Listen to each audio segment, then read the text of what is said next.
As members have aptly put it, a lot of legislation, very good for the country, has been shot down because of misunderstandings. Just different judges reading from different scripts as to what is the place of public participation. And I will therefore be very supportive when finally the state publishes the public participation law in line with the decision of the Supreme Court. But also importantly, Mr. Speaker, as this House considers the question of public participation, we may also need to consider the question of a referendum law, because hand in hand with public participation is the place of a referendum in our governance system. And therefore, we'll be also urging the majority leader to also liaise with government, so that even as we enact a law on public participation, we also enact a law on referendum, so that the country is adequately resourced legally to deal with these two issues. I thank you, Mr. Speaker, for the opportunity to contribute. And I want to assure the House that having successfully impeached a Deputy President, I am not going to impeach any other person soon, because we cannot go lower than that. Thank you. I think we allow the members who have spoken to the matter to speak on behalf of the whole House. Call order number 8.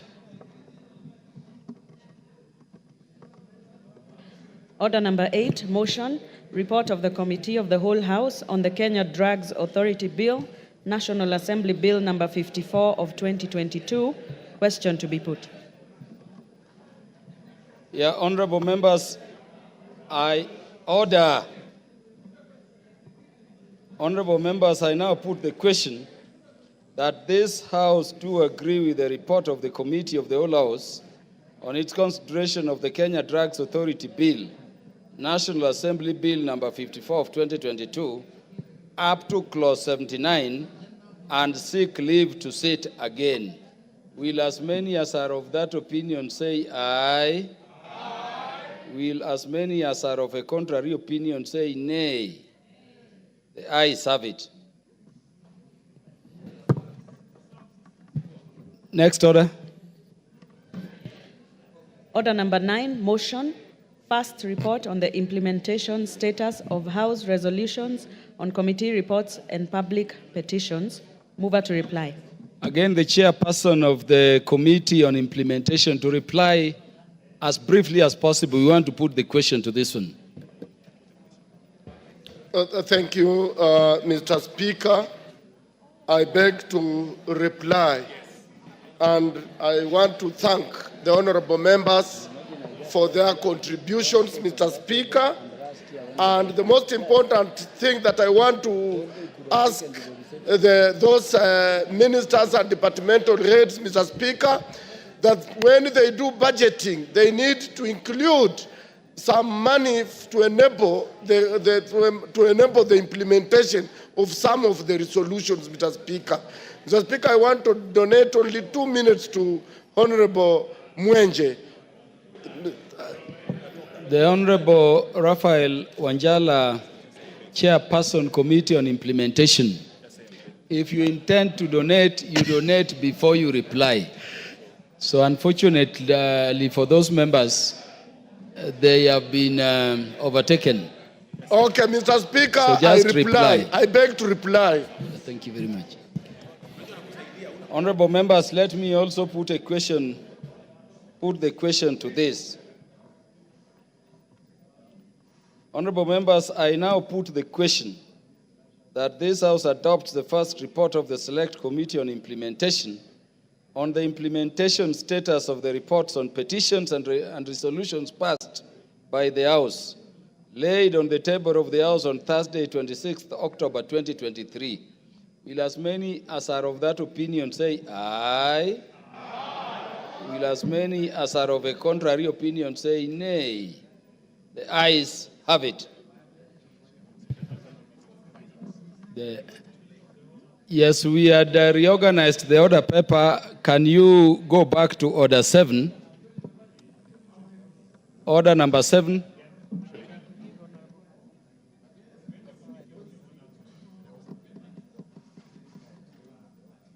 Yes, we pended the laying of order papers and some statements.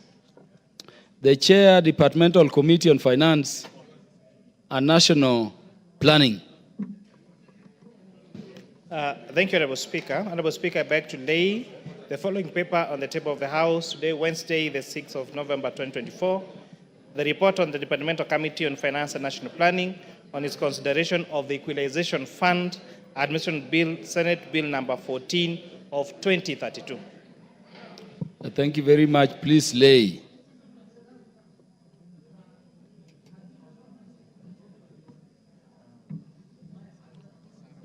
Do we deal with these people? Yes, then the Honorable Peter Francis Masara, the MP for Suna West. Thank you, Mr. Speaker. Mr. Speaker, first, allow me also to welcome the delegation from Suna West, NGCDF, both the committee and the staff who are today the guests of the August House. Mr. Speaker, I want to appreciate them and those who are not here for working so hard to make Suna West shine the way it is shining. Therefore, Mr. Speaker, allow me, Mr. Speaker, allow me pass it to the provision of Standing Order 43. I wish to make a statement regarding the untimely passing on a veteran musician, Mrs. Lilian Nauma, popularly known as Princess Julie Alili Nyajogina, on Saturday, 12th October 2024, while undergoing treatment at the Migori Referral Hospital. Honorable Speaker, the late Princess Julie was a veteran Luo Benga singer who hailed from Suna West and became popularly known for the viral song Dunia ni Mbaya. The song, which became social national anthem, was used to create awareness regarding HIV/AIDS. She highly contributed to the society through her music and fought against the stigma associated with the disease. Honorable Speaker, on my behalf and the people of my constituency, I wish to take this opportunity to condole with the family and friends of the late Mrs. Lilian Auma, popularly known as Princess Julie, the musical fraternity, the people of Kenya at large, for the loss of a veteran musician. May our soul rest in eternal peace. Amen.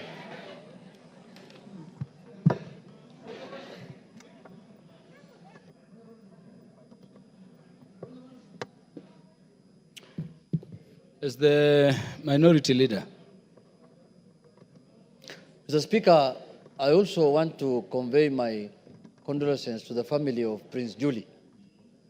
Mr. Speaker, Migori County has lost a very, very serious artist and a very serious person who has used music to teach people many things, Mr. Speaker. Mr. Speaker, as you are aware, Prince Julie, at the height of her career, when Kenyans were faced with the scourge of HIV/AIDS, Mr. Speaker, she came up with a set of music that has taught people how to behave and how to make sure that Kenyans live in a manner that they can stay away from that kind of disease, Mr. Speaker. Mr. Speaker, her burial is tomorrow. I want to say Paul to the family, Mr. Speaker. We have lost a great musician. We have lost a great artist, Mr. Speaker. And I hope and believe that one day somebody like her will emerge from our county who is going to be useful to the population, Mr. Speaker. Those few remarks, Mr. Speaker, thank you very much. Thank you, Honorable Peter Masara, for that statement, and thank you, Minority Leader, for that recognition to Princess Julie. On behalf of the National Assembly, we record our condolences, and we pray for God's comfort and strength to the family of Princess Julie. The Honorable Julia Sunkuli. Mr. Speaker, pursuant to the provisions of Standing Order 44.2c, I rise to request for a statement from the chairperson of the Departmental Committee on Administration and Internal Security regarding two organizations known as SOS Mission and SOS Adventure operating in Kilgoris constituency. Honorable Speaker, several concerns have been raised regarding organizations that have established themselves near Olentore River in Kilgoris town under the names SOS Mission and SOS Adventure. It is unclear whether these two entities are distinct or are a single organization. At present, the majority of their employees appear to be foreigners. The organizations operate numerous heavy commercial lorries and other vehicles. Additionally, they have constructed a large warehouse and taken up premises to operate a restaurant. The objectives and activities of these two organizations are not clear to the local community and thus raising security concerns regarding their presence in the area. Honorable Speaker, it is against this background that I request for a statement from the chairperson of the Department Committee on Administration and Internal Security on the following. 1, a comprehensive report on the foreigners who have settled in Kilgoris under the auspices of the SOS Mission and SOS Adventure. 2, provide information on whether the two organizations are duly registered and licensed to operate in the country and whether their employees have valid work permits. 3, details regarding the operations and activities of these organizations in Kilgoris. And 4, the exact relationship between SOS Mission and SOS Adventure. Thank you, Honorable Speaker. Is the relevant committee chair in the House? The Honorable Gabriel Tongo is not there. The able Vice Chair, the Honorable Dido Raso, is present. Could you commit on when you can give the statement? Thank you very much, Honorable Speaker. Honorable Speaker, I believe this is a matter of national security and also a matter of national concern, as raised by Honorable Sunkuli. But also going further, You are saying this is within the realm of NGOs. Most likely, they might have been allowed to operate in Kenya by NGOs, but within 2 weeks, we'll be able to give a brief back to the House, Honorable Speaker. Thank you very much. Honorable Julius Sunkuli, you're satisfied by the commitment, no doubt. Yeah, of course, the 2 weeks, but I'm not looking at it from the NGO angle. I'm looking at it from the security angle, because these are people we don't know what they are doing, and 2 weeks is good time to do the research. So thank you for indulging the committee to that extent.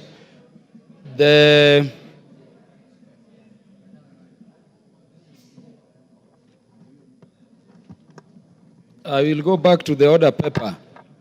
As a response to the statement request by Honorable Mohamed Ado, the Chair, Departmental Committee, Agriculture, Livestock Development. Do you have the response?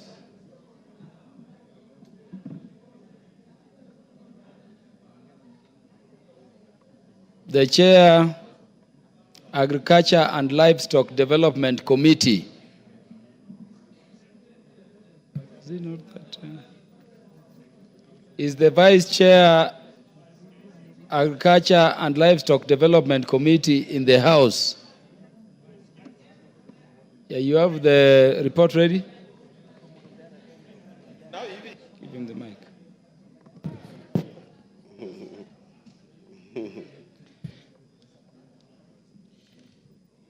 Yes, Mr. Speaker, I have a statement regarding the status of the strategic promotion and development of dry land agriculture in Kenya. Is Honorable Mohamed Ado in the House? Yeah, good. Yes, we have a response to his statement. And the general overview of agriculture sector, dry land agriculture in Kenya is vital for enhancing food security, improving livelihood, and promoting sustainable development in arid and semi-arid areas. Over 75% to 80% of Kenya land is classified as dry lands, as initiatives focusing on this sector have been essential for addressing challenges posed by climate change, land degradation, and population growth. Number one, policy and strategic plans aimed at promoting dryland agriculture in arid and semi-arid regions, and clear framework, if any, to guide investment and interventions, including the development of water infrastructure for irrigation purpose. The response from the Ministry of Agriculture and Livestock Development has developed the following policies and strategies to promote dry land agriculture. Number one, National Agriculture Policy. The National Agriculture Policy aligns dryland agriculture initiative with the Kenya Vision 2030. Number two, Agricultural Sector Transformation and Growth Strategy. The strategy emphasizes the sustainable agricultural practices that enhance food security through transformation of agricultural sector for growth. Number three is climate change policies. These policies integrate dryland agriculture into into national climate change action plan, the Kenya Climate Smart Agriculture Strategy, the Climate Smart Agriculture Implementation Framework, the Climate Smart Agriculture Monitoring and Evaluation Framework to enhance resilience to climate impacts. This includes promoting adaptation with mitigation benefits, strategies, and sustainable land management. Strategy number four is financial support and investment. This is done through public-private partnership to implement or to invest in infrastructure and technology for dry land agriculture. This includes access to credit facilities and insurance products tailored to farmers in dry land areas. Number five is research and development. Agricultural research institutions are supported to do research focusing on local or locally unique challenges and opportunities within dryland agriculture, fostering innovation and development of locally adopted solutions. Number six is social safety nets and food security programs. This is by ensuring alignment with programs aimed at improving food security, such as National Safety Net Program. The program supports vulnerable population in dry land regions during periods of drought, crops failure, such as crops and livestock insurances, subsidies such as fertilizer seeds and breeds. Statement number two is initiatives that the government has put in place to support farmers in ASAL's regions, including provision of knowledge and tools needed to engage in sustainable and productive agricultural activities. The response here is the government is implementing several projects aimed at supporting farmers in ASAL regions. One of it is one of the projects is CIVAP, which is covers Tana River, Machakos, Makueni, Kitui, Murang'a, Nyeri, Meru, Tharaka Nithi, Nyeri, Nyandarua, and Bomet counties. This project period, the period that started is 2016 and it continues up to 2025. DRSLP covers Turkana, Baringo, West Pokot, Samburu, Marsabit, and Isiolo. The project period is between 2013 June and it ended in 2023. We have Brefon, which covers Turkana, Baringo, West Pokot, Samburu, Marsabit, Isiolo, and Garissa. And the project period is between 2022 and it will end in 2027. The KCSAP project, which covers Marsabit, Isiolo, Tana River, Garissa, Wajir, Mandera, West Pokot, Baringo, Laikipia, Machakos, Nyeri, Tharaka Nithi, Lamu, Taita Taveta, Kajiado, Busia, Siaya, Nyandarua, Bomet, Kericho, Kakamega, Uasin-Gishu, Elgeyo Marakwet, and Kisumu. This project period was started in 2014 and it will end this year, 2024. Statement number 3 is specific steps being taken to address the challenges of water scarcity, poor infrastructure, and high cost of accessing input in dry land areas, particularly roads, water supply infrastructure. And the response is as follows. The challenges are addressed by implementing the following projects: soil fertility, soil and water management, irrigation and drainage management, agroforestry systems, and bioenergy systems. Number B is small-scale irrigation and value addition project, which is CVAP.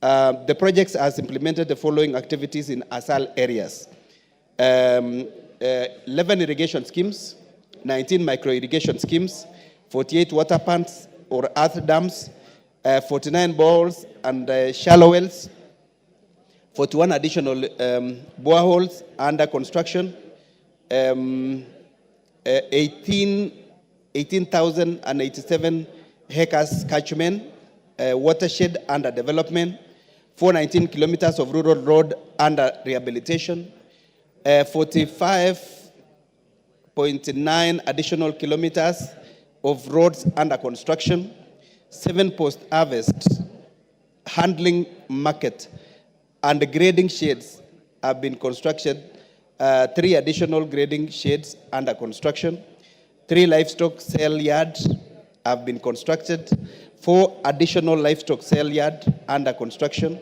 12 processing facilities, 11 honey processing, 1 mango processing, 2 pasture reseeding plots of 200 acres, and 205 income generating activities, groups supported with assorted equipment to boost production and value addition. Number C is droughtless resilient and sustainable livelihood program, which is DRSLP. The program has implemented a number of projects, which include 7 irrigation schemes, 27 water pumps, 110 boreholes, 10 shallow wells, 5 subsurface dams, 25 livestock sale yards, 25 hay shed stores, 910 acres of commercial pasture plots, 6 vet laboratories have been equipped, 4 cattle dips constructed, 40 groups supported with value addition equipment of honey production and marketing for income generating activities. Number D is planned and ongoing intervention by building resilience for food and nutrition security, that is PREFON. They have actually been able to do 28 water pumps, 28 boreholes, 28 shallow wells, 28 subsurface dams, 21 livestock market upgraded and equipped with disease surveillance, 14 livestock market under construction, 28 fodder banks, which is 16 fodder banks under construction, 7 pasture demonstration plots, 7 irrigation schemes, 7 irrigation water users association formed and strengthened. And number 4 of the statement sought is provision of a report on the current agricultural policies that align with National Development Agenda, particularly Vision 2030 and the Big Four agenda with respect to and how the government intends to balance investment between wetland areas and dry land regions to ensure equitable and sustainable agricultural growth across the country. The response is the agriculture policies that align with National Development Agenda are 1, Agricultural Center Transformational and Growth Strategy, ASTGs, Kenya Climate Smart Agriculture Strategy and its implementation framework, and Agriculture Mechanization Policy. And that's the end of the statement, which was sought by Honorable Mohamed Ado. Response to that particular statement. Thank you, Chair.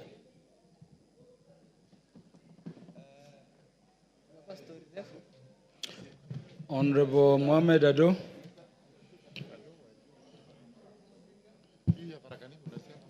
Thank you very much, Honorable Speaker. I really would like to thank Honorable Brighton Yego for attempting to answer the questions I had put. That is not the statement I had sought. What we have is a very shallow, very, very shallow statement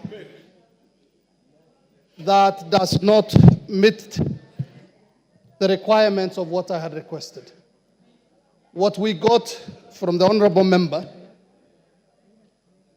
is just an enumeration of probably what the Ministry of Agriculture has done in different parts of the country.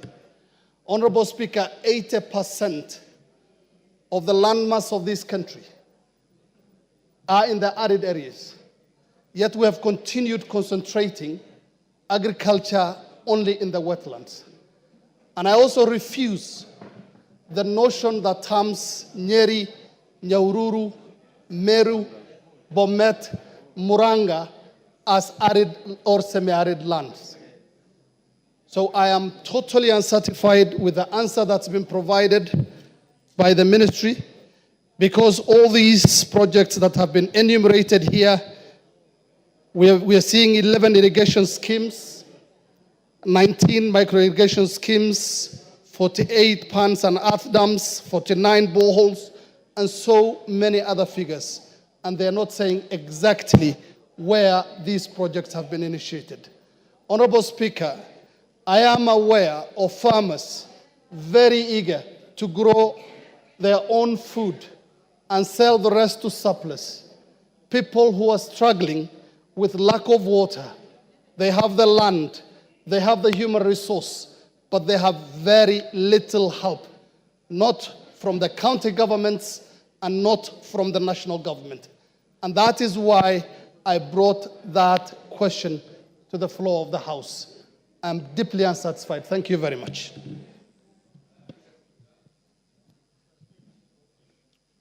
The Honorable Dido Raso. Thank you very much, Honorable Speaker. Honorable Speaker, in this Parliament, I represent the pastoralists. Almost 90 plus of us who come from the arid, semi-arid lands. There's a lot of money that the Ministry of Agriculture, in our name, that money appears to be used. But it is not really used in the ASAL. It is being used elsewhere.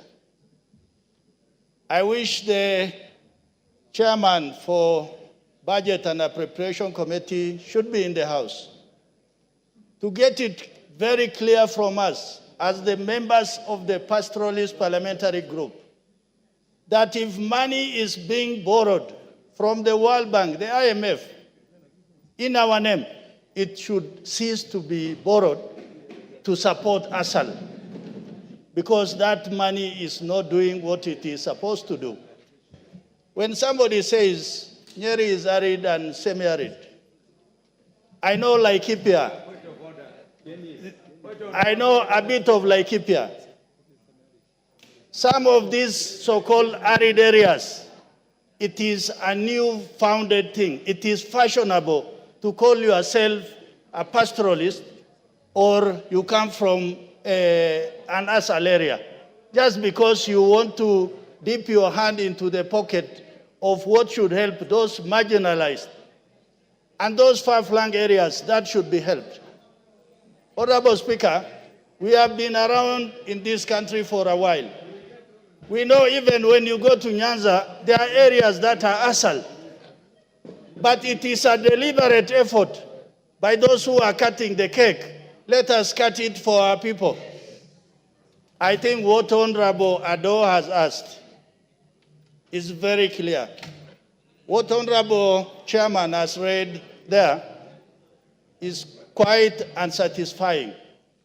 What we really want as ASAL is to sit with the Ministry of Agriculture, the PS and the Minister, and to tell us those projects you are saying, because none of those irrigation are in the ASAL. There are very few boreholes that are there. And I think it's quite unsatisfying. Yes, we cannot kill the messenger. The chairman is reading what the ministry has just written down. But the important thing is we need to cause a more deliberate meeting for the members of the pastoralist parliamentary group to sit with the ministry and get a satisfying answer. Thank you, Honorable Speaker. The Honorable Professor Jaldesa. Thank you, Mr. Speaker. I want to add my voice that the response given by the Departmental Committee on Agriculture is unsatisfactory. If you tell them to list for us those 18 irrigation schemes, the 28 boreholes, they are not there. At least they are not in the ASAL areas. So when you are given a report to come and you struggle to read it in Parliament, you need to have said, actually you need to have read and convinced yourself that what you are reading to the House is something reasonable. And unfortunately, Mr. Speaker, there are many people who don't live in ASAL areas, arid and semi-arid, but because they want to take advantage of the affirmative action which was there in the Constitution, everybody wants to claim that they are in ASAL. That's why you talk of Bomet being in the ASAL, Nyeri being in ASAL, Muranga being in ASAL. What ASAL is there in Nyeri? Have you seen actually an arid and semi-arid land in this country? Why should people who are living in good areas, climatic condition, want to claim that they are also in ASAL so that they can benefit the little that was meant to have been allocated to the people who have been marginalized from 1965 by sessional paper of 1965, sessional paper number 10. You want to continue to reap on the little benefit that we were supposed to get in the 2010 Constitution. So, Nyeri town cannot be ASAL, and I don't know why the tallest man wants to talk about these things. So, Mr. Speaker. The Honorable Anthony Madenge, I hope you are not insisting that Nyeri town is an ASAL. What is out of order? The Honorable Jaldesa. Honorable Jaldesa, just take your seat so that you can. You are Mr. standing Speaker. under wheelchair, standing order provision. Mr. Speaker. Order number 95. Standing order number 95. Mr. Speaker, the Honorable Jaldesa cannot come in this House and pretend that the classification of ASAL is based on his definition. It is a well-documented policy in this country. Nyeri, Kieni constituency, which is 52% of the county, is ASAL. And in case he has not gone there, he passes there on his way to his constituency. I have offered to give him a tour. The Honorable Anthony Madenge, that is a point of argument. You should ask for opportunity to tell us about how those regions could be affected. Can you be done? Mr. Speaker, you know there's something called Equalization Fund, which was created by the 2010 Constitution to look after those who have been marginalized by the 1965 sessional paper. Now everybody wants to be marginalized. Everybody wants to feed on the school program because they think that what is happening between the MPs from Meru County and the MPs from the ASAL areas? Yeah. Let us allow each one of us to make their contributions. You may have arguments, but let us allow each of us. That is how we sustain a good debate. Honorable Jaldesa, be done. So, Mr. Speaker, there are areas which have been suffering from hardship from the time, and they have been categorized as hardship areas, and people working there have been given hardship allowance. Those are actually the ASAL areas. Now, even when everybody, even the ones from Kisii, because they get too much rain, they say they are in hardship. So let us be fair. The drought, the programs which were said, the programs The which have been Honorable, listed. the Honorable Rindikiri. Order. Honorable Rindikiri. Honorable Rindikiri, you are running afoul of our standing orders. You can consult at a tone that allows us to debate. Be done, Honorable Jaldes. Thank you, Mr. Speaker. And don't be bowed Okay. or cowed. I was personally asking myself why Yoma Bay Town constituency is getting 6 million equalization fund. Yes, so don't be worried. Make your points. Because when you make them, members can resolve better for the good of the entire country. So, Mr. Speaker, let us be sympathetic and considerate to the people who have been marginalized and have suffered hardship of all forms since independence, so that the rest of us, if there are those 28 boreholes, we want to know exactly where those boreholes are. If there were fodder farms and whatever they are, we need to know exactly where those things are so that people know that we have benefited. But when it's on the paper and people have a tendency of using this money on paper. Honorable Jaldesa, you have 10 seconds. Okay. So with those things, I think the report which was given by the committee is unsatisfactory, and I request through you, Mr. Chair, the Speaker, that these people will give us a better report on the question that were asked. Thank you. So before we give final directions, let me allow the Honorable Kainan, because of rank, and the Honorable Beatrice Elachi to tell us how Nairobi is an asal after that. Thank you, Mr. Speaker.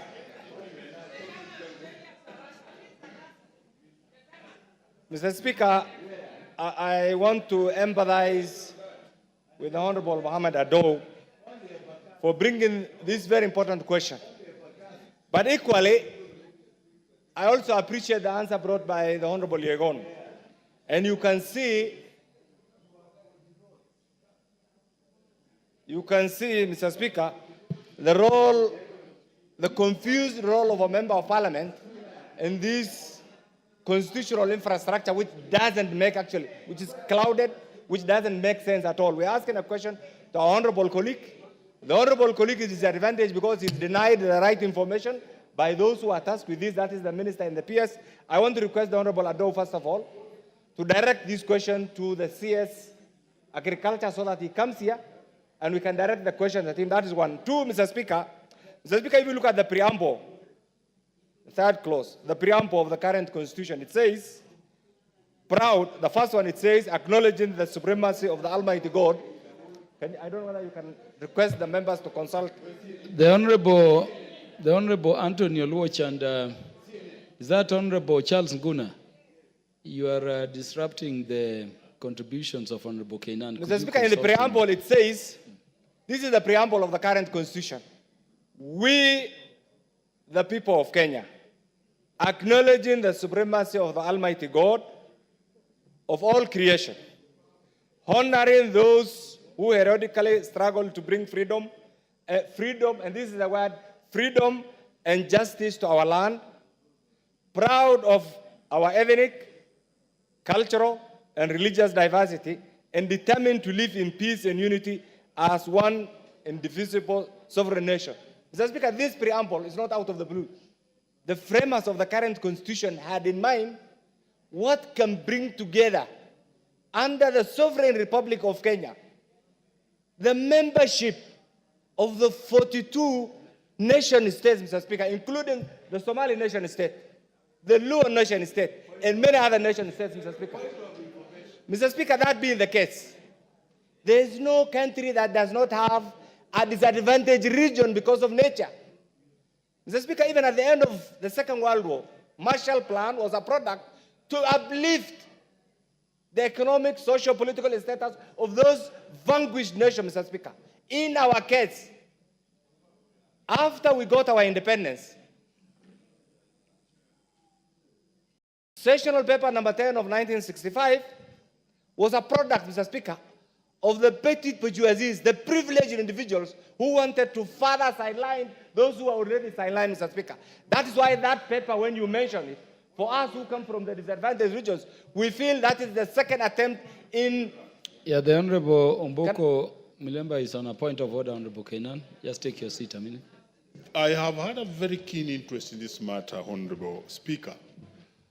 And more than often, whereas I want to stand with the people and the citizens within the arid areas, and I'll be speaking on this later to support you, but I don't believe that is in order for a honorable member, and which they do often and all the time, I'm a teacher of history and government, to keep on referring to the sessional paper number 10 of 1965 as a very weak document as a basis of the argument locus standi. The man behind that paper was Tom Mboya, a brilliant son of African Kenya who Kenyans wanted to forget. Let's indicate that things have since changed, but the sessional paper 10 of 1965 is not a document to vilify on the floor of this House simply because we want to achieve what we are now intended to achieve. Thank you, Honorable Speaker. Honorable Mboko, that is a point of argument. I'll, of course, be giving you a chance to give us further perspectives. But be done, be done. Trying to amplify is this. And I want to plead with the patron of the Pastoralist Parliamentary Group. The era of lamentation is gone. Let's forget about that. The framers of the current constitution gave us an opportunity to catch up with other Kenyans by providing for the Equalization Fund. The Equalization Fund has not been implemented. Yet we are over 105 members of parliament in this August House.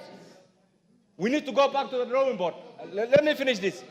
We need to go back to the drawing board and deal with decisively, legally, constitutionally, for those who want to further marginalize, and you know them, they are in offices. These are the technocrats. What I want to suggest is this. Under the leadership of the Pastoralist Parliamentary Group, this is a very important issue. We will not allow to go to the next decade under this marginalization. So what I want to say is this, Mr. Speaker. This question, the Minister of, I am in receipt of a document. It's not only the Minister of Agriculture. In fact, irrigation is not defined. Irrigation, livestock. If you go to both the Bretton Woods institutions and the World Bank, Mr. Speaker, one of the things that you will realize is that all funds directed, and I want Honorable Adou to hear this, all funds meant, Mr. Speaker, for the disadvantaged region are being diverted by the technocrats. It is not the mistake of the members of parliament. It is the mistake of the technocrats in the ministries. So I want to suggest, Mheshimiwa Adou, bring a motion. We censure that person who is in charge of this particular phenomenon. Bring a motion, bring a question so that the minister can be taken to task. And equally, we need also to amplify our role, because I feel so sad today that, Mr. Speaker, you are around. Let me repeat this, and this will be my final comment.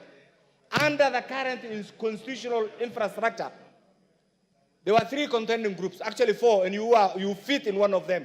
One group wanted a pure parliamentary system, and you know the component. Another group wanted a pure presidential system. 2 other groups, another group wanted devolution, and finally, those who are disadvantaged, we said, can we have equalization and devolution? These 2 are not working today. We need to go back to the drawing board and address our challenges within the Constitution, so that never again shall we be at the mercy of a particular individual. We will not claim to be marginalized again and cry for the mercy of individuals who are not better than us. So I want to resist. That is not the approach. Let us deal with the technocrats who want to use through their cocoon approaches to further marginalize, so that they remember also in this modern day Kenya, Mr. Speaker, I shall not, my rights will not be at the mercy of any individual. Yes. The rights of my conscience should not be at the whim of any individual, Mr. Speaker. It should be God-driven right, it should be constitutionally placed, constitutionally driven, and constitutionally centered rights, Mr. Speaker. And that's why the framers were very generous. So I want to believe with you, colleagues, my patron here, and other colleagues, can we have a crisis meeting to address this and dissect the budget, and I will repeat this, the budget phenomenon is being used to further marginalize regions, and agree that every Kenyan has the right to get a portion of the national cake. It is not a favor. It is not a privilege. It's not something that will be going to the offices to go and demand for this. So, Mr. Speaker, will be demanding. Bring that report, bring that question to the floor, and certainly we will take those individuals to task. Thank you, Mr. Speaker. The Honorable Beatrice Elachi. Thank you, Mr. Speaker. Mr. Speaker, while I appreciate that indeed each region must find itself on the table to ensure that equitable distribution of resources is done, but honestly also, it is us leaders who have let down our people.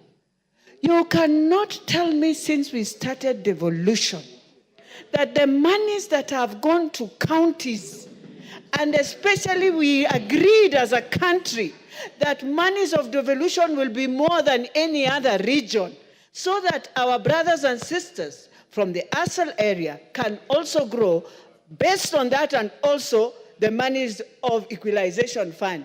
And today again we are here on the same. If it is NCGDF, we are the same. I will tell you, in Nairobi, if you are talking about poverty, you are talking about people do not have, people are sleeping hungry. Walk into Nairobi houses, you will find that. But for us to always close our eyes and assume that it will be always business as usual. Mr. Speaker, very soon we shall be telling ourselves here, every constituency must have a shareable from this division of revenue so that we see this development we always talk about. So I just want to tell my brothers, your governors have also failed you. They need to have developed this area for the last 14 years, Mr. Speaker. I don't support this, Mr. Speaker. This was a request for statement. We neither require support or opposition to it. And I think we have done enough with it. Honorable Sarah Korere, what is burning so much? I've only allowed this because the matter is important, but I want to give directions on it. And I've also allowed it only because the CS is not coming and we have an extended sitting.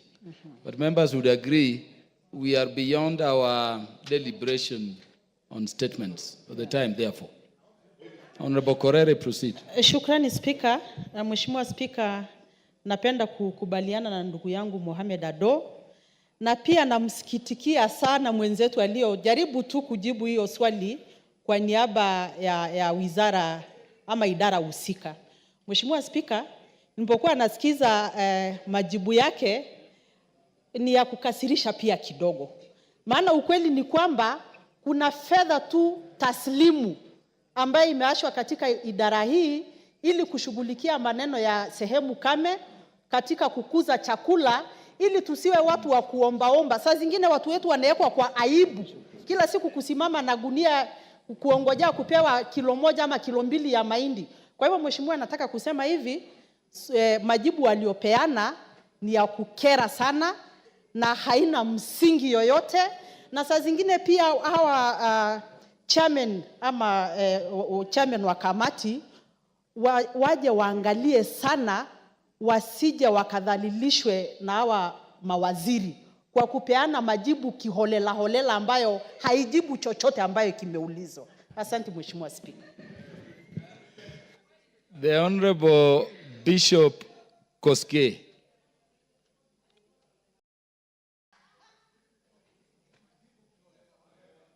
Thank you. Thank you, Mr. Speaker. On the issue of ASAL areas and marginalization as a theme since independence, I think it is about time, Mr. Speaker, we revisit the definition of the terms we have used over time. This country, after 60 years of independence, and even after, through our constitutional guidance as established by Article 204 of our Constitution, where the Equalization Fund was domiciled, it is about time that we think ASAL areas could be even richer than all other parts of the country. 88% of the land mass underneath, Mr. Speaker, we got natural resources which needs to be exploited into the interest of our people. In fact, we have minerals.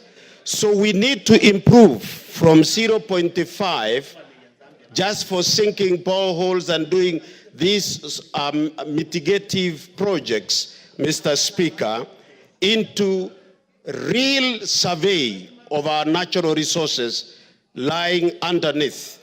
In fact, in marginalized areas and in ASAL areas, got wealth that it has, in estimation, you will find it can run the economy of this country more than 100 years to come.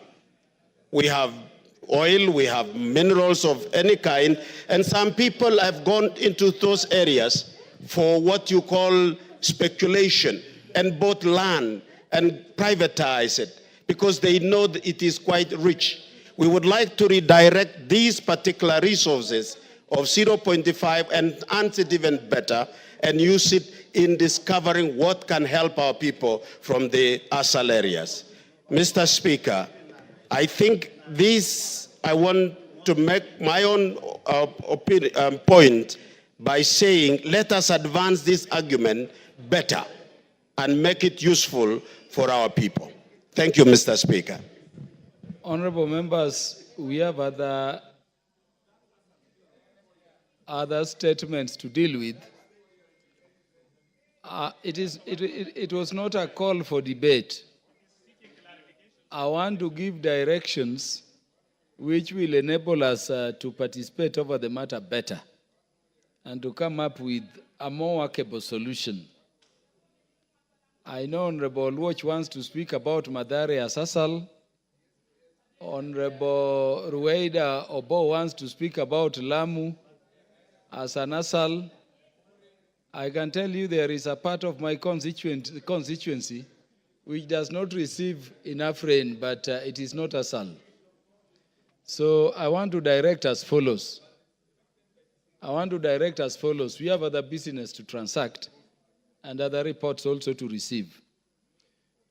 The manner in which this matter was approached is a bit restrictive because it was brought by way of request for statement. And looking at it, this is a matter that is raising fundamental policy around agriculture in our arid areas. It is a vast, part of our country, a year over 80%. So I wanted to direct that with the interest shown and with the potential in these regions, if they were to be harnessed in terms of agricultural production, Honorable Brighton, go back to your committee, sit with the chair. You can invite all these members who are interested, give them due notice, call the cabinet secretary involved and undertake an inquiry so that you look at how this policy, if existent, is working, and if not existent, how we can do a policy around this to secure that the country is food sufficient. I think, honorable members, we leave it at that. Do you have the report in respect of the statement by Honorable Robert Gishimu ready? And yes. Is Honorable Robert Gishimu in the House? Yes. And Honorable Indikiri should be assured that if he has something to talk about this, he will be duly recognized. Proceed. Yes, Mr. Speaker, we are well guided on how we are going to approach this issue of promoting development of agriculture in dry and ASAL areas. Actually, the ministry has brought in 4 projects that they are working on in ASAL areas, and they have expounded, but we need to further instruct the ministry to give us the specific areas and the names of where they are implementing these projects, because they've given us so much projects, like 49 boreholes in small scale irrigation and value addition projects, but they've not stated where it is. They have given us 419 kilometers of road networks that they are rehabilitating, but they have not given us the naming. So I think this one, we will tell the ministry to expound more on the same, so that the members that are affected in the ASAL areas can be able to know even where these projects are being implemented. And as a committee, you can move suo moto, really. Yes, yes. Call the minister and just ensure that the interest that the members are putting forth are duly catered for in national interest. Yes, because these projects are billions, are in billions, and we must account for and give members or give farmers value for their money. Okay, I have a statement here. Response to statement regarding payment of tea bonuses from Kimunye and Tumaitha tea factories for the financial year 2023-2024. Honorable Brighton, have you given Honorable Robert Gishimu a copy of that statement? Yes, Robert Gishimu has a copy. Yeah, then would I request for the sake of time that you just move to the material parts? Okay. Yeah, because it's a long response. Response number one, concerning Kimunye and Tumaita tea factories, the discrepancy with regards to bonus. Tea bonus is a second payment to tea farmers payable at the end of each financial year. And every month, the tea farmers in Kimunye and Tumaita tea factories are usually paid an initial amount of 25 shillings, which is an advance against their green leaf delivered, since the proceeds from the tea are only realized 45 days from the delivery of green leaf to the factory due to processing and sale activities. Tea bonus, which is actually what we call its second payment, is therefore the net of the price realized minus the cost of production, including the monthly payment. And there is an analysis to that effect between the two factories, which is Kimunye Tea Factory and Tumaita Tea Factories. Price realized at the tea auction is dependent on the quality of tea produced by each factory, which is dependent on the many factors, including the quality of green leaf, post-harvesting, handling, and manufacturing practices at the tea factory, in addition to the price of tea, which is also influenced by the historical tea buyers' perception regarding the quality of tea produced by specific tea factory, and other factors include prevailing demand and political situation in the market and the effects of global and economic shocks. In regards to this, the average price varies from factory to factory. There are also other issues like cost of production, which also varies from factory to factory depending on the cost within the factory, and transport, labor, administrative cost, the energy, among others. Factories with efficient machinery and operations are able to realize lower cost of production. And also, the tea bonus is usually calculated at the end of the financial year, after all revenue and costs have been determined, and financial statement prepared and audited by an external auditor. The financial statements are then presented to the factory boards for approval, together with the proposed rate of bonus subsequent to which the directors disseminate the same to the factory and shareholders. There is clarification on amount reserved on retained from farmers' payment per kilo of green leaves, and specific purpose of this reserve or retention, and whether they can actually be dispersed as part of additional payment to farmers beyond the declared bonus. And the response from the ministry is that from the above analysis, the only amount that has been retained can be distributed is 4,887 and 44 shillings for price stabilization in Kimunye tea factory. Actually, there is a comparison between the retention of capital expenditure of the two factories, which is Kimunya Tea Factory set aside 54.3 million for placement of various machines that are critical to the functioning of tea factory, like boiler at 40 million, pre-sorter machine at 1.5 million, bin elevator at 1.4, replacement of withering fans at 3.6 million, withering steam valves upgrade at 3 million, disposal of asbestos at 2 million, and storage of bins at 4.5 million.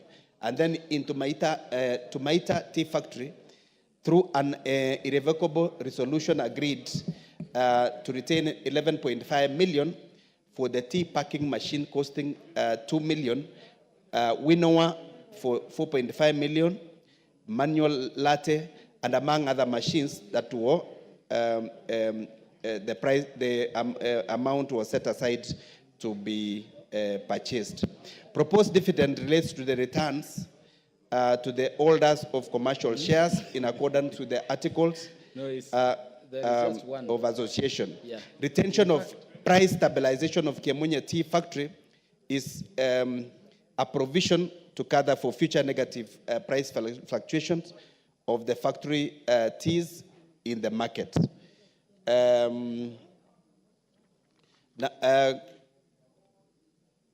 Statement sought number 4 is the basis in which KTDA National Chairman, Mr. Enos Njeru, publicly declared that the bonus payment for the period will be at least 60 per kilogram of green tea leaves. What is out of order, Honorable Pukose? I don't want to disrupt the presentation by the Deputy Chair Agriculture. But Honorable Speaker, you gave a directive that he just goes into the material in terms of response because the Honorable Member has read. And therefore, I thought, Brighton, you could restrict yourself to the guidance of the Speaker. Brighton, why don't you go to the specifics in terms of the statement requested? I was in a parliament, honorable members, in Philippines, and where a report or a statement has been given to the member seeking it, and they are satisfied, it is just passed. Where a member has something to raise further, the member indicates before the statement is called by the House. So why don't you just go to the specific responses straight away so that we save time? Thank you very much, Mr. Speaker. You know, sometimes the farmers are following this matter of discrepancy between the bonus between different factories of KTDA is a thorny issue. In fact, in my area, we lost one life because of agitation and the discrepancy between the bonus from west and east. You're right. And that is why proceed. This matter is being followed by farmers so that they can be able to account for where their bonuses went to. And I'm in final actual response. Number 4, during the last election for directors held in July 2024, candidates for the position of tea factory directors, including Mr. Enos Njeru, who is also the zonal board member of KTDA, national chairman, used the rate of bonus payment as a bait to persuade tea farmers in voting for them. In regards, Mr. Enos Njeru promised tea farmers in Kirinyaga County that they would be paid 60 shillings per kilo of green leaves delivered to the factory. The promise was supposedly made based on the 9 months accounts, which is from July 2023 to March 2024, which usually has not taken into account certain expenditures like external audit fees, depreciation and amortization, taxation, and dividends. In addition, the factory tea prices declined from US dollar 3.2 in March 2024 to US dollar 2.8 in June 2024, while the exchange rate also declined from $1, which was equal to 139 shillings to $1, which is now coming to 129 shillings over the same period. Consequently, the farmers in the region have been boycotting plucking of tea, agitating for an increase of bonus from the declared 46 to 60 shillings promised during the campaigns. However, normalcy have been resumed in the factory, but there was an attempt to hold a special general meeting on 15th of October to remove the current directors who were voted into office in July 2024. Of course, there is a summary of payment of green leaf by KTDA managed factories for the financial year 2023-2024. With those few remarks, Chair, that is the response by the ministry concerning the two factories, Kimunye and Tumait. The Honorable Robert Gishimu is no doubt satisfied. Thank you, Chair. Let me start by thanking the Chair, the Vice Chair, and the Committee on Agriculture for coming up with that response. Matters tea in my constituency are very, very important for almost half of the population who entirely rely on this crop. And I sought this statement so that I can be able to relate to the farmers who I represent, who normally sell their tea at Kimunye and Thumaita tea factories. And since the facts have already been given, and since there is also a pending comprehensive audit report from the Tea Board of Kenya, and these farmers will also be holding annual general meeting before the end of this year, I think this information will be very, very important for them to be able to ask all the relevant questions in respect of the tea bonus payment. I'm happy that all the farmers from Kemunya Tea Factory and Thumaita Tea Factory have resumed tea plucking, and so that they don't lose any. Actually, I advise them to continue plucking tea so that I can be able to follow up on this statement. So I'll be able to relate to them, but there are pertinent issues that will be raised from this response, because among us, the machines that have been listed to be bought by one of the factory called Thumaita Tea Factory, some are listed specifically, but there is an amount of 22.5 million set aside for various machines. So I think those are some of the clarifications my farmers will be seeking from the leadership of these factories, who are the directors. And finally, Chair, Honorable Speaker, I think it is important for the directors, when they are seeking for their votes, to be very cautious and very sensitive on matters, finances, and especially on tea bonus payment. They should not use figures as a bait for them to be elected, and which might also not be achieved, as it happened in this matter, because most of the issues that were raised was based on what had been promised. And if they had not verified on the issues of the sales, the issues, the dollar, and all those manner of things, I think I would advise them to be very cautious, including the chairman of the Kenya Tea Board of Kenya, which has already been admitted in the response, that he used that promise that tea factories will be paying in Kirinyaga not less than 60 shillings so that he can be elected. The chairman KTDA, Mr. Enos Njeru, please do not mislead farmers. Give factual information on matters, figures. Where you don't know, leave it. The market will determine the figures that the farmers will be paid, but do not mislead the farmers. Thank you, Honorable Speaker. Thank you, Honorable Robert Gishimu.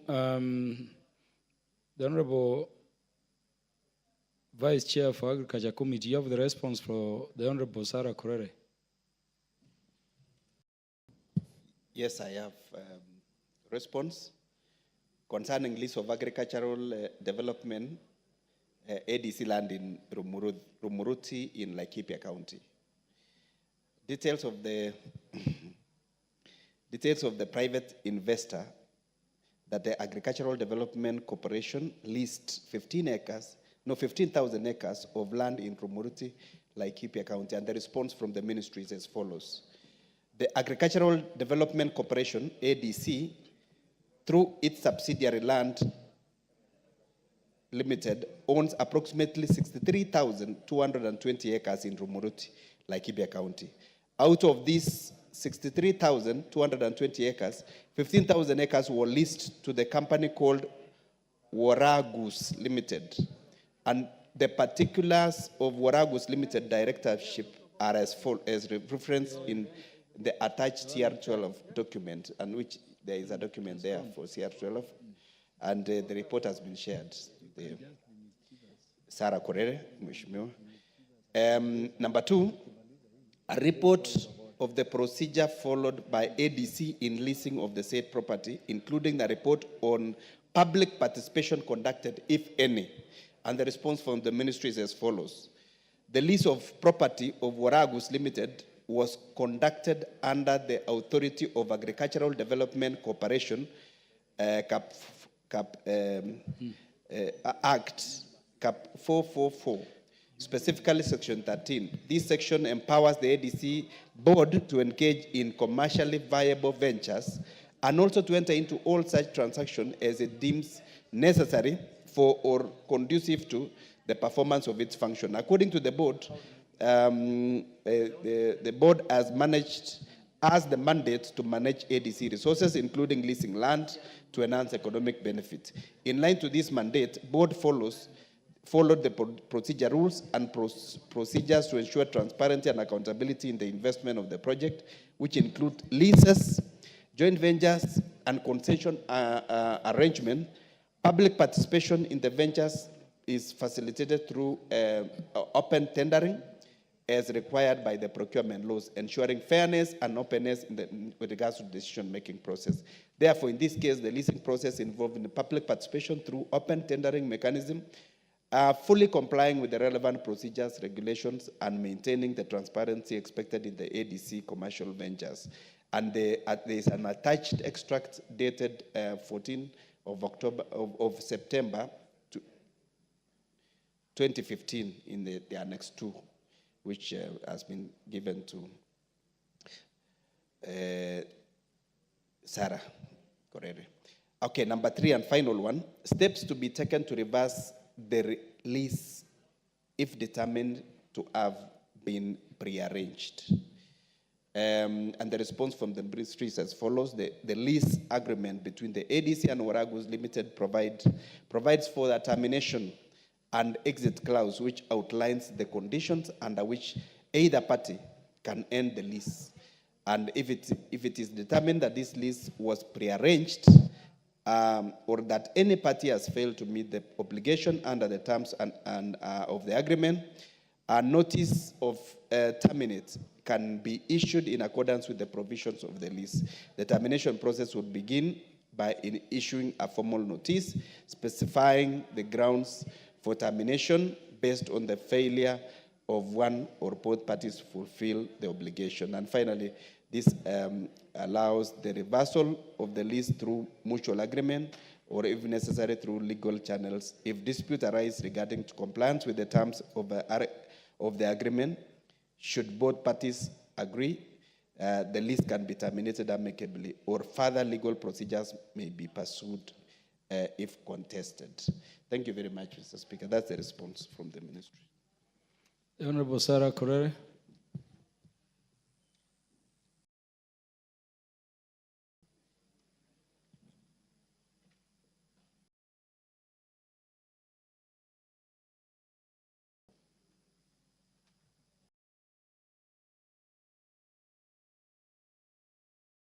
Yes, whip.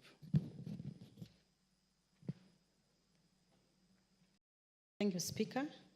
Speaker, again, I want to thank the Vice Chair of the Departmental Committee on Agriculture for attempting to answer. But Speaker, again, it goes without saying, the response is shallow and annoying. Because Speaker, No, ADC Mutara is a 63,000 acres piece of land in Laikipia. And clearly, the intentions of the government to have such a parastatal there was to do breeding and even upgrade the breeds of the neighboring communities who are pastoralists by breeding for them. And Speaker, as we speak, it's an open secret. ADC Mutara does not have a single cow. A whole parastatal run by the public taxpayers' money with less than 1,000 goats. Doesn't make sense to have it there. And Speaker, to even make the matters worse, leasing land to one Waragus Limited, who purport to be livestock keepers, but now who are subleasing grass to the local community. So if my constituents want to go and graze in ADC Mutara, they have to pay some monies to this company.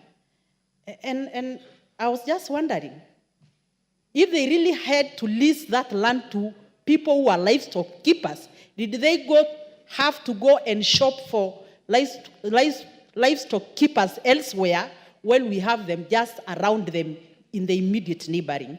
So, Speaker, I want to say I'm not satisfied because, in fact, the answer is clouded in a lot of mischief or something that is being hidden.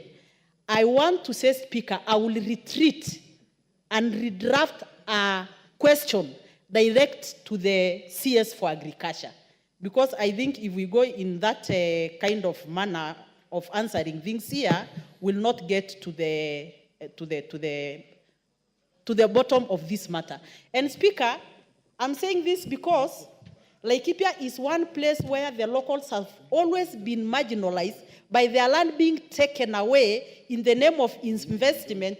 Recently, Speaker, somebody was given 400 acres of land to build a rehabilitation center to rehabilitate drunkards. 400 acres. I don't know whether these guys were supposed to come and graze there, like literally, you know? While the people, the indigenous people of Laikipia are still squatters. So now you are leasing 20,000 acres to Waragus. You are giving another 400 acres to the former second lady to build a rehabilitation center. I'm in support of rehabilitating our youth, but I think 10 acres is enough to do a state-of-the-art rehabilitation center.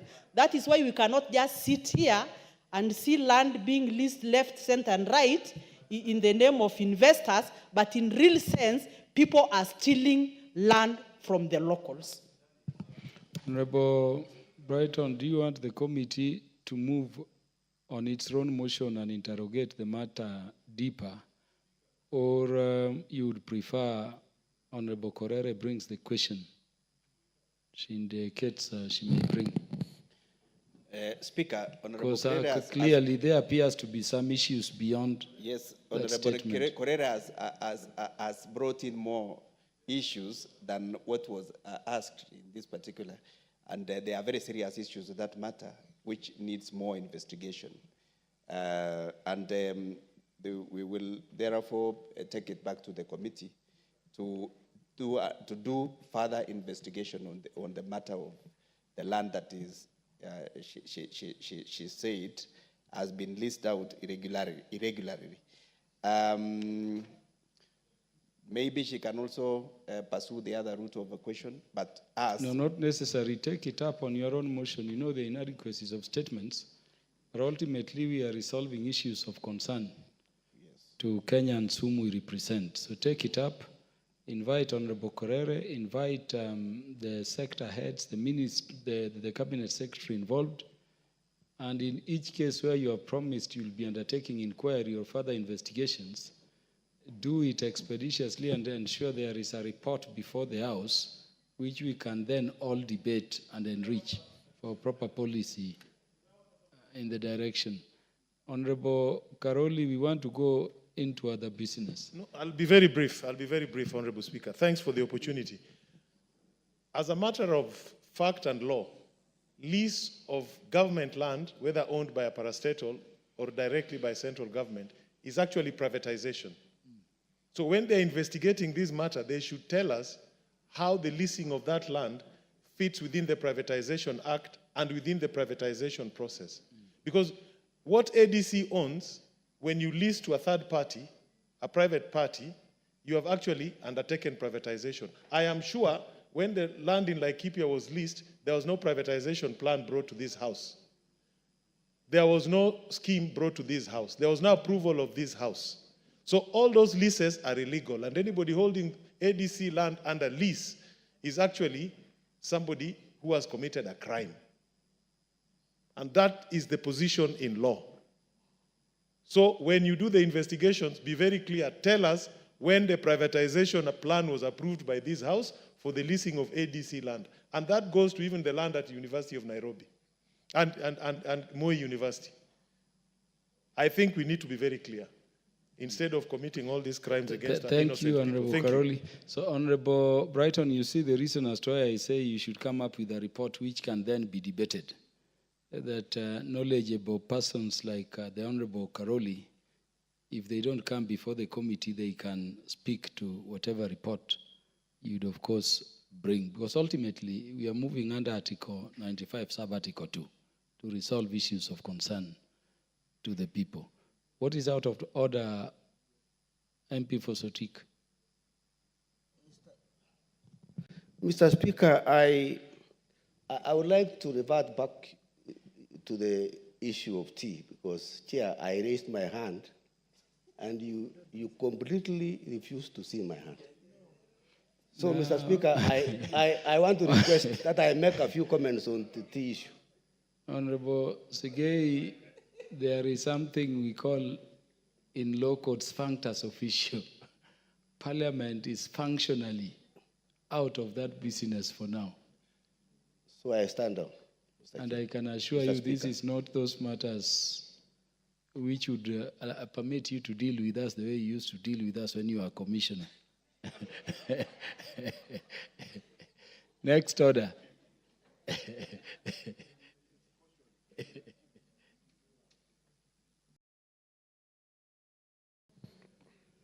Order number 10, Committee of the Whole House. Members, we go into Committee of the Whole House to complete the Kenya Drugs Authority Bill.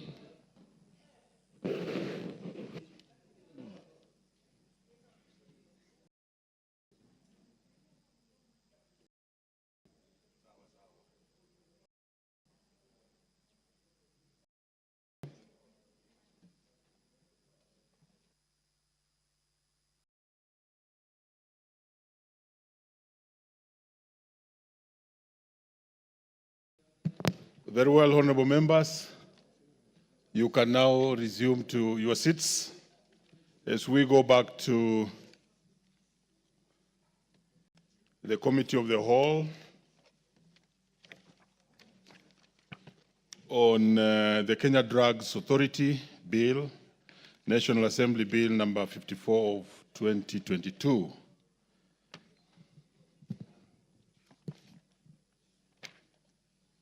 I think we had gone all the way to clause 79. So as we resume, just to update you, Chair, we shall begin with the clause 80 and then proceed all the way. Clause 80. Honorable members, I propose the question that clause 80 be part of the bill. There's an amendment. Mover. Thank you, Chair. Chair, I move that the clause 80 of the bill be amended as per the order paper in subclause A, B, C, D, E, F, G, H is to harmonize the terms used in the bill with the title of the bill as proposed for amendment. This is to expand the scope to include all other means of conveying health products and technologies. Thank you, Honorable Chair. I propose the question that clause 80 be amended as proposed by the Chair. I now put the question that clause 80 be amended as proposed by the chair. Will as many as of that opinion say aye? Will as many as of a contrary opinion say nay? The ayes have it. I now put the question that clause 80 as amended be part of the bill. Will as many as of that opinion say aye? Will as many as of a contrary opinion say nay? The ayes have it. Chair, you must get your committee members in place so that we proceed faster like we were doing in the morning. Let's proceed. Clause 81. I propose the question that clause 81 be part of the bill. There's an amendment, Chairperson. Thank you, Chair. Chair, I propose that clause 81 be deleted as per the order paper. And this clause infringes on the exercise of the functions of the authority contrary to the recommendation of the WHO, World Health Organization. I propose the question that clause 81 be deleted as proposed by the chair. I now put the question that clause 81 be amended as proposed by the chair. Will as many as of that opinion say aye? Will as many as of contrary opinion say nay? The ayes have it. Clause 82. I propose the question that clause 82 be part of the bill. Chair. Honorable Chair, I propose that clause 82 be deleted as per the order paper. And that is, this is a regulation is a function of national government under the fourth schedule to the Constitution. I propose the question that clause 82 be deleted as proposed by the chair. I now put the question that clause 82 be amended as proposed by the chair. Will as many as without opinion say aye? Will as many as of contrary opinion say nay? The ayes have it. Clause 83. I propose the question that clause 83 be part of the bill. Chair. Chair, I propose that clause 83 be deleted as per the order paper. This clause infringes on the exercise of functions of the authority contrary to the recommendations of the World Health Organization. Thank you, Chair. Very well, Chair. This is another deletion. I therefore propose the question that clause 83 be amended as proposed by the chair. I now put the question that clause 83 be amended. Men of that opinion say aye. Will as many of contrary opinion say nay? The ayes have it. Clause 84.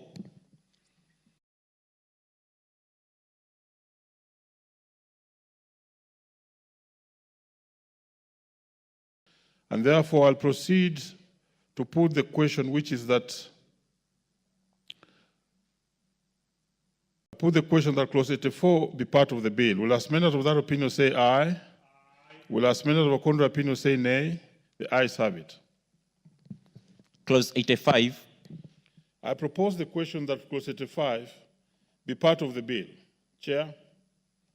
Thank you, Chair. I propose that clause 85 be deleted by deleting the word article wherever it appears and substitute therefore the words health product or technology to harmonize the terms used in the bill with the title of the bill as proposed for amendment. Very well. I propose the question that clause 85 be amended as proposed by the chair. I proceed to put the question that clause 85 as amended be part of the bill. Will as many of that opinion say aye? Will as many of the contrary opinion say nay? The ayes have it. I now put the question that clause 85 as amended be part of the bill. Will as many of that opinion say aye? Will as many of the contrary opinion say nay? The ayes have it. Clause 86. I propose the question that clause 86 be part of the bill. Chair. Honorable Chair, I propose that clause 86 be amended as per the order paper. This is to make enhance the general penalty for offences committed in relation to this bill and to make the fines payable commensurate to the imprisonment terms. I propose the question that clause 86 be amended as proposed by the chair. I put the question that clause 86 as amended, be amended as proposed by the chair. Will as many as without opinion say aye? Will as many of contrary opinion say nay? The ayes have it. I now put the question that clause 86 as amended be part of the bill. Will as many as without opinion say aye? Will as many of contrary opinion say nay? The ayes have it. Clause 87. I propose the question that clause 87 be part of the bill. There's an amendment, Chair. Honorable Chair, I propose that clause 87 be amended as per the order paper. This is to harmonize the term used in the bill with the title of the bill as proposed for amendment. Thank you. I propose the question that clause 87 be amended as proposed by the chair. I now put the question that clause 87 be amended as proposed by the chair. Will as many as of that opinion say aye? Will as many of contrary opinion say nay? The ayes have it. I now put the question that clause 87 as amended be part of the bill. Will as many as of that opinion say aye? Will as many as of contrary opinion say nay? The ayes have it. Part 14 of the bill. I propose the question that part 14 of the bill be part of the bill. Chair. I propose that part 14 be amended as per the order paper. This is to correct minor error in numbering of the parts of the bill. I propose the question that part 14 be amended as proposed by the chair.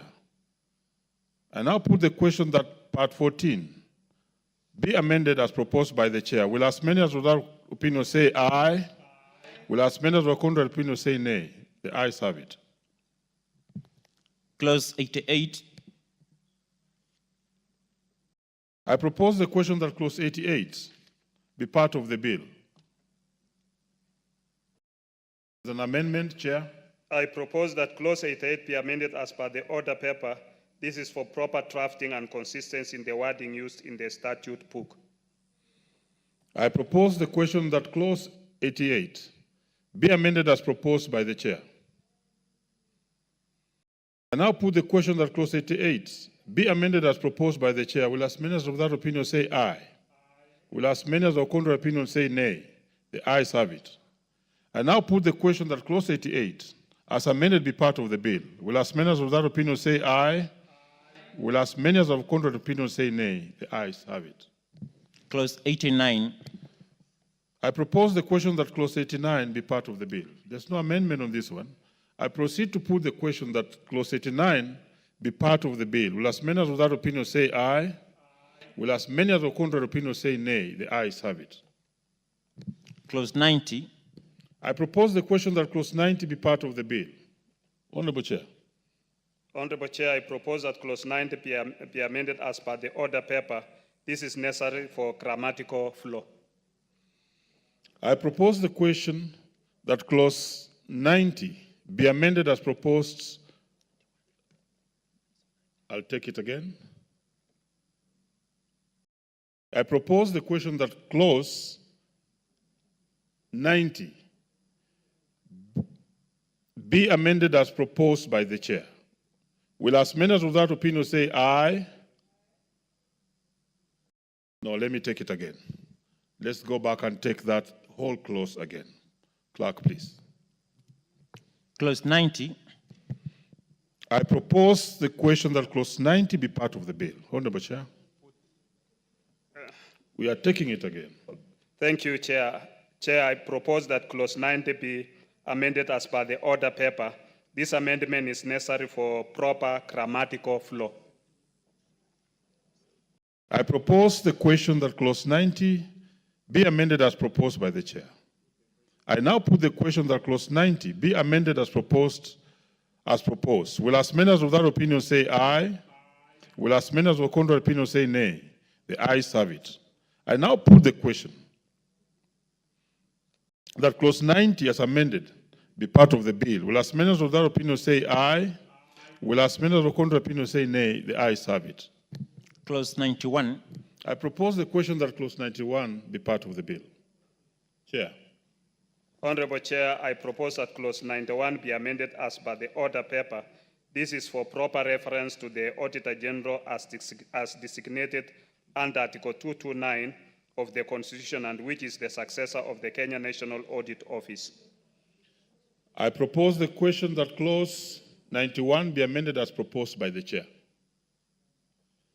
I now put the question that clause 91 be amended as proposed by the chair. Will as many as of that opinion say aye? Will as many as of contrary opinion say nay? The ayes have it.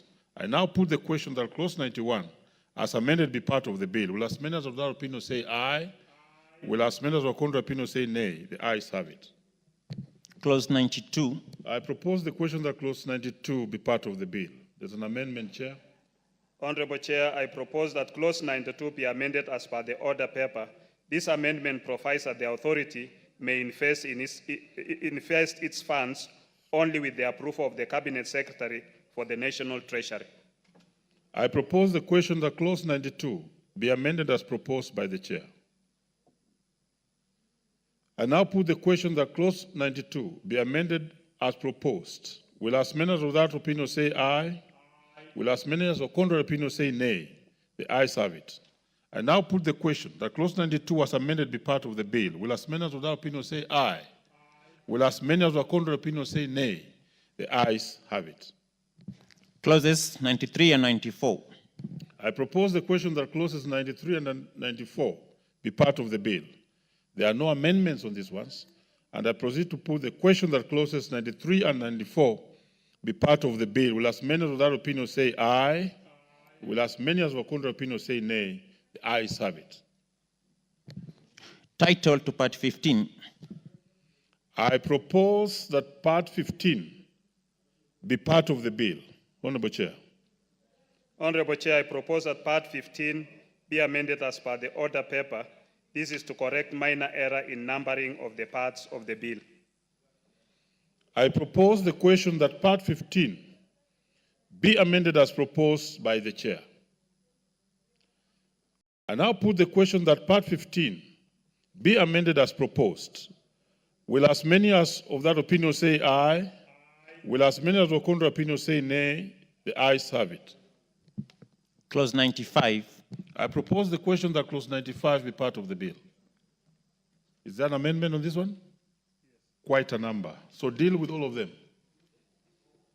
Honorable Chair, I propose that clause 95 be amended as per the order paper. In A, which has 1, 2, 3, 4, 5, 6, 7, 8, 9, 10, 11, 12. This is for inclusion in pharmaceutical technologies who are currently involved in the dispensing of medicines and medical devices pursuant to the Pharmacy and Poisons Act, Cap 244, and their scope of training. In 12, which is to harmonize the terms used in the bill with the title of the bill as proposed for amendment. 13 is the general provision on the making of regulations, which is set out in the subclause 1. 14,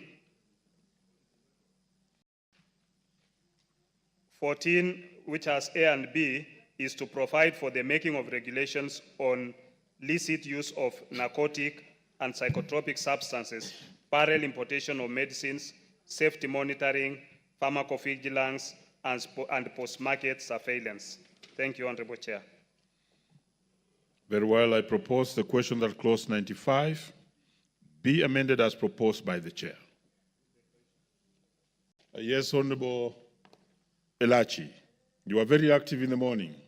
Proceed. Thank you, Chair. Chair, when you look at this provision, and Chair should explain properly, because you realize, Chair, we have so many chemists that are all over, pharmacists that have opened all over. You find in every 2 blocks there's a chemist, there's a chemist.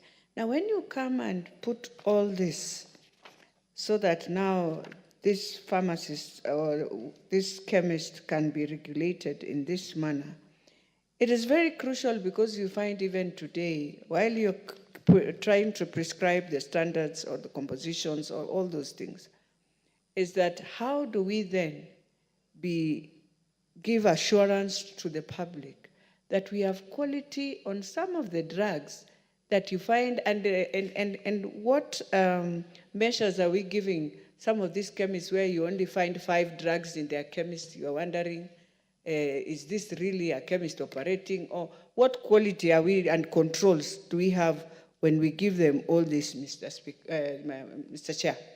Chair, to just guide the country, because now when you do from number 1 to N, really, if you walk into those chemists also, you will wonder whether indeed this is a chemist that is prescribed to the law and to the controls and quality assurances that people want to see. Chair, remember we said in the morning that you have to speak both to the House and to the country about these amendments because they are very important. Proceed. Thank you, Chair. Chair, when you look at this clause 95, it talks of many issues. Among them is compounding of health products and technologies and dispensing of health products and technologies and by qualified personnel. It also, in this bill, it is providing for what we call pharmacovigilance and post-market surveillance. It is also providing for regulations on release of vaccines and other biological products imported and manufactured in Kenya. What it means is that these are going to be regulated so that you must be able to meet the internationally accepted standards, whether you are manufacturing locally or you are bringing it from outside.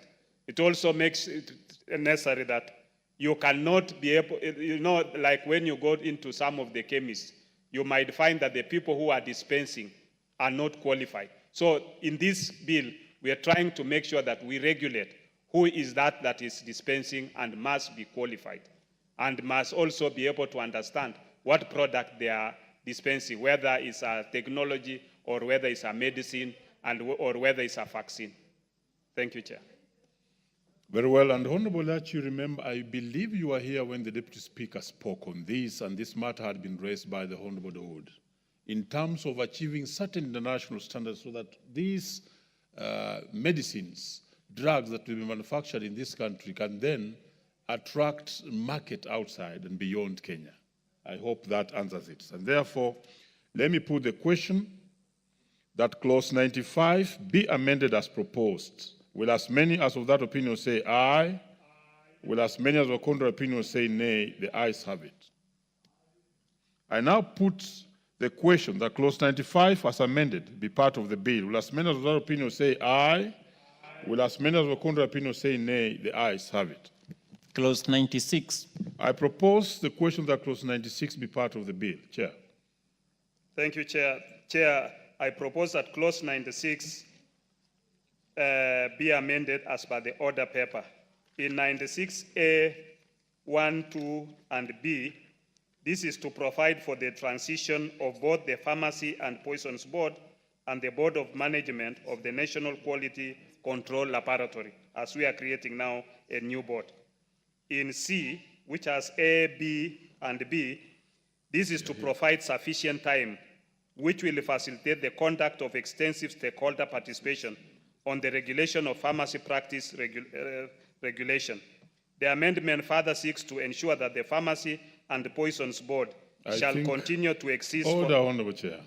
I think you moved faster than you should have. Had I proposed the question?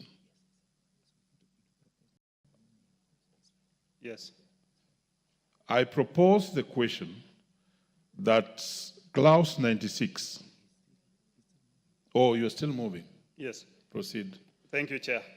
So in C, in subclause 3, which has A and B, is to provide sufficient time which will facilitate the conduct of extensive stakeholder participation on the regulation of pharmacy practice regulation. The amendment further seeks to ensure that the Pharmacy and Poisons Board shall continue to exist for a period of 2 years after the enactment of the bill for purposes of regulation of the pharmacy profession and pending the enactment of legislation by Parliament of a law to regulate the pharmacy profession. Thank you, Chair. Very well. I propose the question that Clause 96 be amended as proposed by the Chair. I now put the question that Clause 96 be amended as proposed. Will as many as of that opinion say aye? Will as many as of contrary opinion say nay? The ayes have it. I now put the question that Clause 96 as amended be part of the bill. Will as many as of that opinion say aye? Will as many as of contrary opinion say nay? The ayes have it. Clause 97. I propose the question that Clause 97 be part of the bill. Chair. Honorable Chair, I propose that Clause 97 be amended as per the order paper. This is to prevent a lacuna in respect of a regulation of a pharmaceutical practice. Thank you, Chair. I propose the question that Clause 97 be amended as proposed by the Chair. I now put the question that Clause 97 be amended as proposed. Will as many as of that opinion say aye? Will as many as of contrary opinion say nay? The ayes have it. I now put the question that Clause 97 as amended be part of the bill. Will as many as of that opinion say aye? Will as many as of contrary opinion say nay? The ayes have it. New clauses, new clause 27A.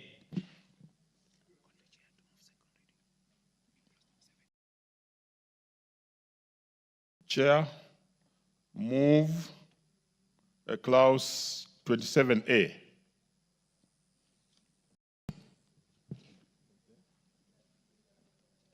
And remember, there's A, B, C, and D. We shall deal with them one by one. Yes. Honorable Chair, I move that new clause 27A be read a second time.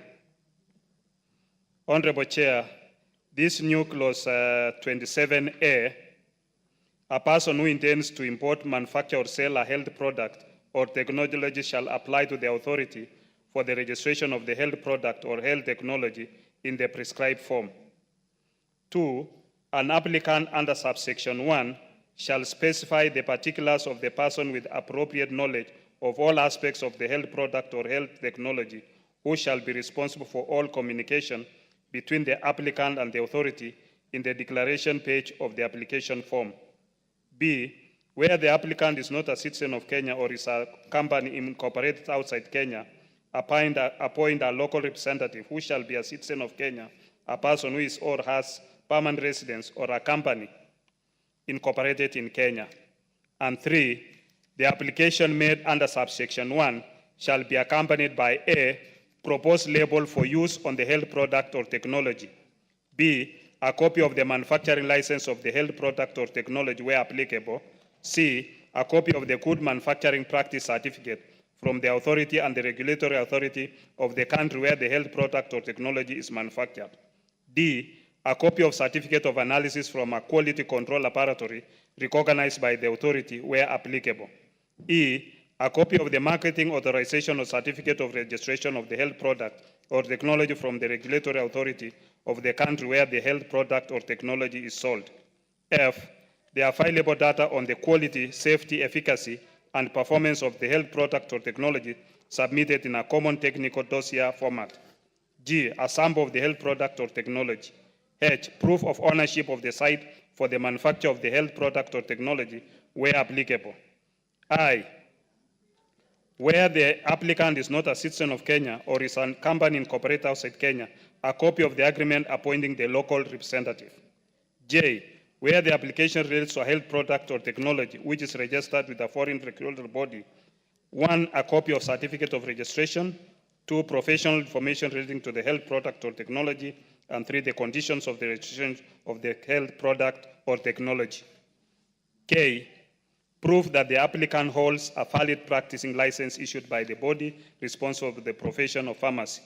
2, a valid wholesaler dealer's license issued in accordance with this act. 3, valid license to sell poisons issued in accordance with this act. Or 4, a valid manufacturing license issued in accordance with this act. And 5, proof of payment of the application fee is as prescribed by the authority. 4, an applicant shall notify the authority of any variation to the agreement appointing the local representative within the 2nd days of the variation. I move. Very well, Chair, and in future, because there are quite a number, you will also be summarizing them and speaking on them so that the members can understand. I now propose the question that the new clause 27A be now read a second time. I now put the question that the new clause 27A be now read a second time. Will as many as of that opinion say aye? Will as many as of contrary opinion say nay? The ayes have it. I propose the question that the new clause 27A be part of the bill. There being no debates, I now put the question that the new clause 27A be part of the bill. Will as many as of that opinion say aye? Will as many as of contrary opinion say nay? The ayes have it. New clause 27B. Chair. Honorable Chair, I propose that new clause 27B be read a second time. This is the authority shall consider the application made under section 27A and shall, if it is satisfied of the safety, efficacy, quality, performance, and economic value of the health product or technology, the health product or technology, and issue a certificate of registration in the prescribed form. 2, the authority may, while considering the application, approve the details as supplied by the applicant or approve it with such amendments as it may consider appropriate in respect of the following particulars as per the order paper as A, B, C, and C has 1, 2, 3, and 4, 5, 6, and then 3. When evaluating an application, the authority may subject a sample of the health product or technology to an evaluation by an analyst, and B, consider the evaluation report of the analyst that has evaluated the health product or technology. And 4, where the authority is not satisfied with the quality, safety, efficacy, performance, or economic value of the health product or technology, it may, after providing an opportunity to the applicant to be heard, reject the application and inform the applicant the reasons for rejecting in writing. I move. I propose the question that the new clause 27B be now read a second time. I now put the question that the new clause 27B be now read a second time. Will as many of that opinion say aye? Will as many of the contrary opinion say nay? The ayes have it. I propose the question that the new clause 27B be part of the bill. I now put the question that the new clause 27B be